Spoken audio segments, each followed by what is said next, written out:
dating back 5 years. It was 8th of November 2016, 8:15 p.m.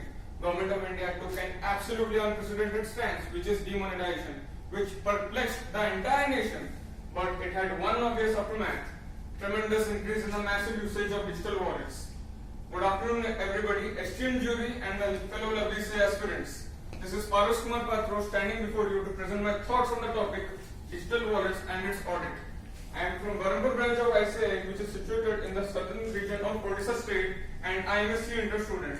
So let us begin with the fundamentals. What do you mean by digital wallet? Digital wallet is a software, app, electronic device or online services that enables individuals and businesses to conduct their transactions in an online manner. It is also known as e-wallet, which is responsible for providing various types of discounts, coupons, various types of extraordinary offers to its prospective users as well as existing users. Example could be Amazon Pay, PayPal, Paytm Wallet, Google Pay Wallet, and many more. Well, to make you understand as a layman, digital wallet is nothing but an advanced version of physical wallet. Then moving on to the next topic, what do you mean by audit? Audit is a systematic, independent and detailed examination of an entity. Such information could be financial or non-financial. Flow of audit process in context to digital wallet can be understood in a very lucid manner through following pointers: appointment, planning, understanding of client, risk assessment, test of control, substantive procedures, overall review and audit report. We will discuss all these steps in one by one manner. Appointment. The basic intent of the auditor is to accept or continue an audit engagement only when the following two preconditions do satisfy: whether conditions for an audit exist or not, and where there exists common understanding between auditor and client using digital wallet transactions. One of the examples of the appointment could be the auditor of 197 Communications, which is the parent company of Paytm Wallet, is PricewaterhouseCoopers Chartered Accountants LLP.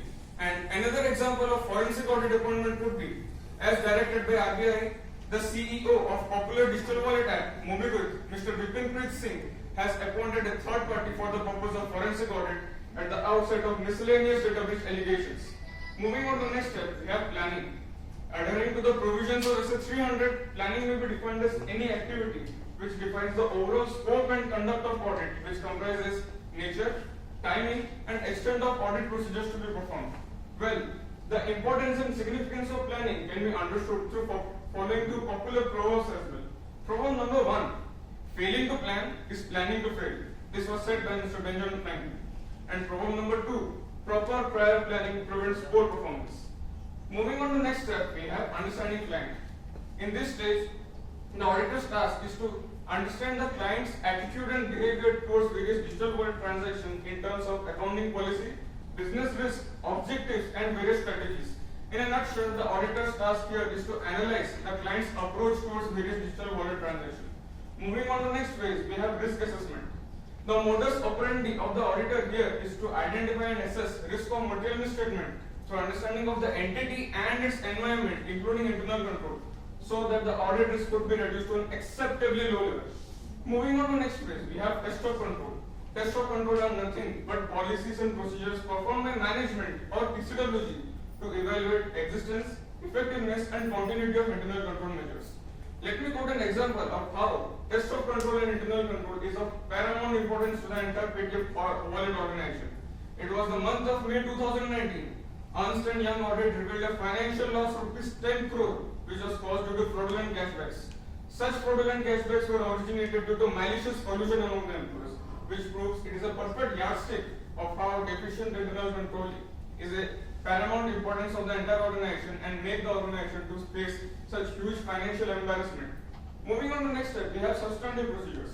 Substantive procedures can be understood through a particular flowchart. In order to understand the flowchart, please note my hand movements. Substantive procedures can be broken down into two types: test of detail and substantive analytical procedures. Test of detail is further bifurcated into two types: watching of digital wallet transaction and verification of digital wallet balances. Whereas the substantive analytical procedure here can be further bifurcated into two types: trend analysis and ratio analysis. Moving on to the next step, we have overall review. In this step, the engagement team ought to have a critical and serious appraisal and analysis of the digital wallet transaction and data with the primary intention of institutionalizing any change if necessary. Moving on to the next step, we have audit report, which is the last step. In this step, The auditor's task here is to draft a audit opinion in the form of audit report, which should be in written format and in accordance with the provisions of SS 700, which serves as a bona fide tool to gain public confidence and society reputation.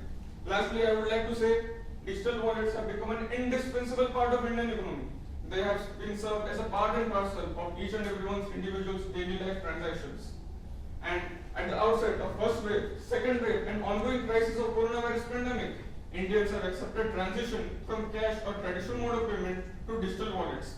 And if there is any key takeaway from my elocution today, is to accept and acknowledge the fact that digital wallets is an integral national partner in terms of future and economical aspects in future nation building and marching towards 5 trillion economy. And I would like to request each and every CA aspirant and CA professionals sitting over here to have a profound knowledge with respect to that topic, which is of magnificent of importance today. Lastly, I would like to say thank you for being such a wonderful audience and listening to me with such a rapt attention. Thank you.